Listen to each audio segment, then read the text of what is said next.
أنا أعتقد أن أوروبا الجديدة هي الشرق الأوسط. محمد بن سلمان মুসলিম বিশ্বে ইহুদিবাদের বিশ্বস্ত ক্রীড়নক। هبت رياح العاصفة هبت رياح العاصفة هبت رياح العاصفة على الأيادي خاطفة। কে এই মোহাম্মদ বিন সালমান?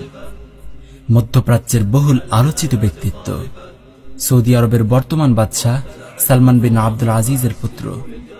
জন্ম 1985 সালে রাজধানী রিয়াদে। রাজনীতিতে যোগদান 2007 সালে। 2015 সালে প্রতিরক্ষা মন্ত্রী হিসেবে নিযুক্ত হন। 2017 সালের 21 জুন ক্রাউন প্রিন্স মোহাম্মদ বিন নায়েফকে সরিয়ে ক্রাউন প্রিন্স হিসেবে নিযুক্তি লাভ করেন। পাশ্চাত্য দুনিয়ায় তাকে সংক্ষেপে MBS নামে ডাকা হয়। কূটনীতি, প্রাসাদ ষড়যন্ত্র ও সাম্রাজ্যবাদী গোষ্ঠীর প্রত্যক্ষ সহযোগিতায় ধীরে ধীরে তিনি উঠে আসেন আন্তর্জাতিক রাজনীতির রঙ্গমঞ্চে। রাজপরিবারের প্রভাবশালী সদস্য, মিডিয়া ব্যক্তিত্ব ও বিত্তশালী নাগরিকদের কাউকে গুম, কাউকে বন্দী ও কাউকে কোণঠাসা করে অতি অনায়াসে রাষ্ট্র ক্ষমতা কুক্ষিগত করার কারণে পরিচিতি পান মিস্টার এভরিথিং নামে।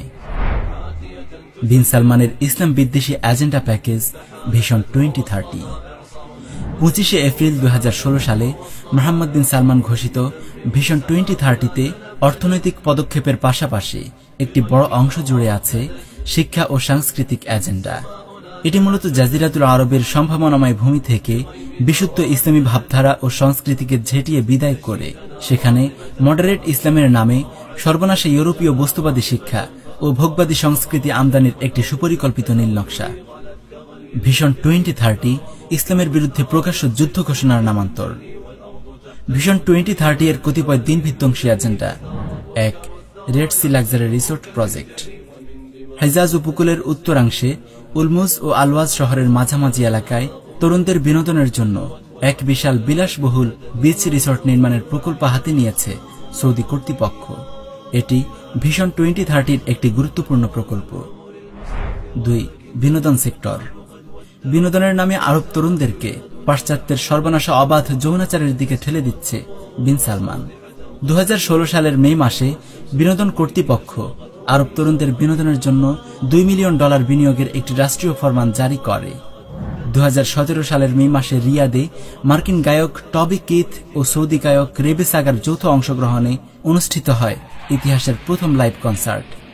2017 সালের এপ্রিলে সৌদি কর্তৃপক্ষ আল কিদিয়াতে 334 বর্গ কিলোমিটার এলাকা জুড়ে বিশাল ক্রীড়া, সংস্কৃতি ও বিনোদন কেন্দ্র স্থাপনের ঘোষণা দেয়।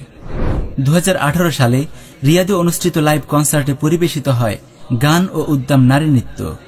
অশ্লীলতা ও বেহায়াপনায় ইউরোপকেও হার মানায় এই কনসার্ট। 3. নারী অধিকার। 2017 সালে ছেলে ও মেয়ে উভয়ের জন্য স্কুলে শরীর চর্চা ও ক্রীড়া ক্লাস নেওয়ার ঘোষণা দেওয়া হয়। একই বছর নারীদেরকে স্টেডিয়ামে গিয়ে খেলাধুলার অনুমতি দেয়া হয়। 2016 সালের সেপ্টেম্বর মাসে নারীদেরকে ড্রাইভিং এর অনুমতি দিয়ে একটি রাজকীয় ফরমান জারি করা হয়। 2018 সালের জুন মাসে যা বাস্তবায়িত হয়। সম্প্রতি নারীদের উপর পুরুষের অভিভাবকত্ব বাতিলের জন্য কাজ করছে বিন সালমান। 4. শিক্ষা বিভাগ। পাঠ্যক্রমে চলছে ব্যাপক হারে পশ্চিমাকরণ প্রক্রিয়া। মধ্যমপন্থী ইসলামের নামে টেক্সট বই থেকে বাদ দেওয়া হচ্ছে জিহাদের পাঠ। তাইফ বিশ্ববিদ্যালয়ে প্রথমবারের মতো খোলা হয়েছে মিউজিক ডিপার্টমেন্ট। চলতি বছর রিয়াদে প্রথমবারের মতো খোলা হয়েছে মিউজিক ইনস্টিটিউশন। এভাবে গান বাজনার মতো হারাম কর্মকাণ্ডের বিস্তার ঘটাচ্ছে বিন সালমান। 5. মূর্তি স্থাপন। বিন সালমান প্রগতি ও সংস্কৃতির নামে মক্কা মদিনার দেশে মূর্তি স্থাপন করেছে। জেদ্দায় তারা স্থাপন করেছে আমেরিকার স্ট্যাচু অব লিবার্টি। তাওহীদের ভূমিতে মুশরিক হিন্দুদের বিশাল গণেশের মূর্তি রেখে পূজাও করা হয়েছে কিছুদিন পূর্বে। আল্লাহ তাআলা আমাদেরকে হেফাজত করুন। 6. হকপন্থী আলেমদেরকে গুম, খুন ও নির্যাতন। কাফেরদেরকে খুশি করতে গিয়ে বিন সালমান হকপন্থী তাওহীদবাদী ওলামা মাশায়েখদের কাউকে বন্দী করছে, কাউকে গুম করে ফেলছে চিরতরে, কাউকে প্রহসনের বিচারের মাধ্যমে খুন করেছে, কাউকে কারাগারে নির্যাতন করে হত্যা করেছে। বিগত কয়েক বছরের মধ্যে বিন সালমানের মদদে 38 জন আলেমের হত্যার তালিকা সামনে আসে। গোপন খুনের সংখ্যা আরো বেশি। শেখ নাসির আল ফাহাদ, শেখ সুলাইমান আল উলওয়ান, শেখ সালেহ আল মুনাজ্জিদ, শেখ খালিদ আর রশিদ, শেখ সালমান আল আউদাহ সহ শত শত বরেণ্য আলেম ধুকে ধুকে মরছে অন্ধকার কারাপ্রকোষ্ঠে। বিন সালমানের মুসলিম গণহত্যা। 2015 সালে প্রতিরক্ষা মন্ত্রী হওয়ার 2 মাস পরেই বিন সালমান মুসলিম দেশ ইয়েমেনে শুরু করে ডিসিসিভ স্টর্ম নামে একটি ধ্বংসাত্মক অপারেশন। হুথি বিদ্রোহীদেরকে দমনের আড়ালে এখনও চলছে নির্মম মুসলিম হত্যাযজ্ঞ। দুর্ভিক্ষে মারা যাচ্ছে লক্ষ লক্ষ মানুষ। এ কাজে সহযোগিতা করছে ক্রুসেডার জোট। পৃথিবীর সবচেয়ে নির্যাতিত জাতি উইঘুর মুসলিম। আজ গোটা জিনজিয়াং প্রদেশ যেন এক উন্মুক্ত কারাগার। এমন বর্বর জুলুম, অত্যাচার, নিপীড়ন এবং পাশবিকতা তাদের উপর চালানো হচ্ছে যা ভাষায় বর্ণনা করা সম্ভব নয়। 10 লক্ষ মুসলমানকে কনসেন্ট্রেশন ক্যাম্পে বন্দী করে পাশবিক নির্যাতন চালানো হচ্ছে। এই করুণ মুহূর্তেও বিন সালমান চীন সফর করে $1 বিলিয়ন বাণিজ্যিক চুক্তি সাইন করেছে এবং সরাসরি কমিউনিস্ট চীনের এই বর্বরতাকে সমর্থন দিয়ে বিবৃতি দিয়েছে, সন্ত্রাস দমন ও চরমপন্থার বিরুদ্ধে কাজ করার অধিকার চীনের রয়েছে। উইঘুর মুসলিমদের ওপর চীনা নিপীড়নের বিষয়ে নিন্দা জানিয়েছে Britain, Canada, France, Australia, German ও জাপান সহ 22টি দেশ। এর পাল্টা জবাব হিসেবে সৌদি আরব ও পাকিস্তান সহ আরও 37টি রাষ্ট্র জাতিসংঘে চিঠি পাঠিয়েছে উইঘুর নীতিকে সমর্থন করে। তারা উইঘুরদের ওপর এই নিপীড়নকে চীনের অসামান্য অর্জন হিসেবে তুলে ধরে। কাফেরদের সঙ্গে বন্ধুত্ব। বিন সালমান গভীর সম্পর্ক স্থাপন করেছে বিশ্বের ইহুদি, নাসারা ও মুশরিকদের সাথে। মুসলিম জাহানকে ইহুদিবাদের চারণভূমিতে পরিণত করার লক্ষ্যেই কাজ করে যাচ্ছে সে। ইসরায়েল আমেরিকার সঙ্গে বিন সালমানের গভীর সম্পর্ক এখন মিডিয়ার হট টপিক। ইসরায়েল ও আমেরিকার অঙ্গুলি নির্দেশের বাইরে কিছুই করতে সক্ষম নন বিন সালমান। ইহুদিবাদী চক্রের বিশ্বস্ত সদস্য হিসেবে মুসলিম বিশ্বে তাগুতি তাণ্ডব চালাচ্ছে MBS।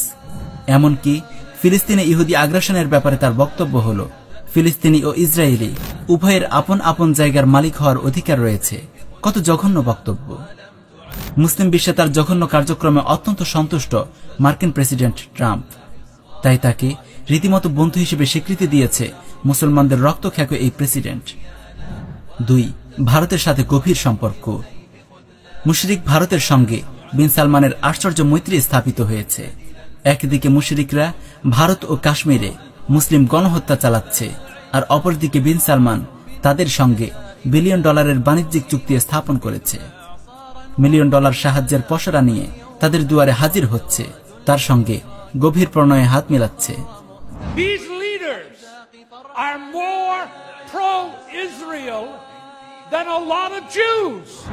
একজন ইহুদির ভাষায় বিন সালমানের আসল রূপ। আমেরিকান জায়নবাদী সাংবাদিক ডক্টর মাইক এভান্সের স্বীকারোক্তি, আমি আমিরাতের মোহাম্মদ বিন জায়েদের সাথে সাক্ষাৎ করেছি সৌদি আরবের মোহাম্মদ বিন সালমানের সাথে। আমি আপনাদেরকে একটা আশ্চর্যজনক কথা বলতে যাচ্ছি। আরবের এই নেতারা অনেক ইয়াহুদের চাইতে আরো বেশি ইসরায়েলের সহযোগী, প্রো ইসরায়েল। সৌদি আরবের যুবরাজের সাথে যখন আমার সাক্ষাৎ হয়, তখন আমি তাকে বলি, ইহুদি খ্রিস্টানদের সম্পর্কে আপনার অভিমত কি? সে বলল, আমি তো উভয় জাতিকে ভালোবাসি। আমি জিজ্ঞেস করলাম, কেন? সে বলল, কারণ আমার মা একজন ইহুদি। আমি বললাম, কি বলছেন? সে বলল, আমাকে যে লালন পালন করে সে নারী ছিল একজন ইথিওপিয়ান ইহুদি। দীর্ঘ 2.5 ঘন্টা যাবৎ মোহাম্মদ বিন সালমানের মুখে ইসরায়েল নিয়ে মনোমুগ্ধকর কথা শুনি। বিন সালমান বলেন, আমি হোয়াইট হাউস ও প্রেসিডেন্টকে এ ব্যাপারে বলবো। বিন সালমানের এসব কথা শুনলে আপনার মন পুলকিত হয়ে উঠবে আনন্দে যে এই মানুষটি কিভাবে চিন্তা করে ইসরায়েল নিয়ে। তার একটি স্টেটমেন্ট এমন। আমি বললাম, ফিলিস্তিনিদের কি করণীয়? বিন সালমান বলল, এটার সমাধান খুব সহজ। তাদের করণীয় হচ্ছে ইসরায়েলের কথা মোতাবেক চলা। এটাতেই সমাধান। I said, what can the Palestinians do? He said, it's simple. They need to copy Israel. Copy Israel, that's all. Bangladesh সহ বিভিন্ন দেশে ইহুদিবাদের বিশ্বস্ত ক্রিয়নক গাদ্দার বিন সালমানের অসংখ্য দালাল ছড়িয়ে আছে। পেট্রো ডলার দিয়ে মুসলিম দেশগুলোতে সে এক শ্রেণীর মৌলভী বসে। তাদের কাজ হচ্ছে কেবল শাসক গোষ্ঠীর আনুগত্যের সবক দেয়া, সর্বাবস্থায় তাগুতের গোলামের শিক্ষা প্রচার করা, মুসলিম মিল্লাতের মুক্তির একমাত্র পথ জিহাদ থেকে জনগণকে দূরে রাখা এবং মুজাহিদগণের বিরুদ্ধে ফতোয়াবাজি ও কুৎসা রটনা করা। বিন সালমানের পোষা এই মৌলবীদের থেকে সতর্ক থাকা সকলের দিনই দায়িত্ব।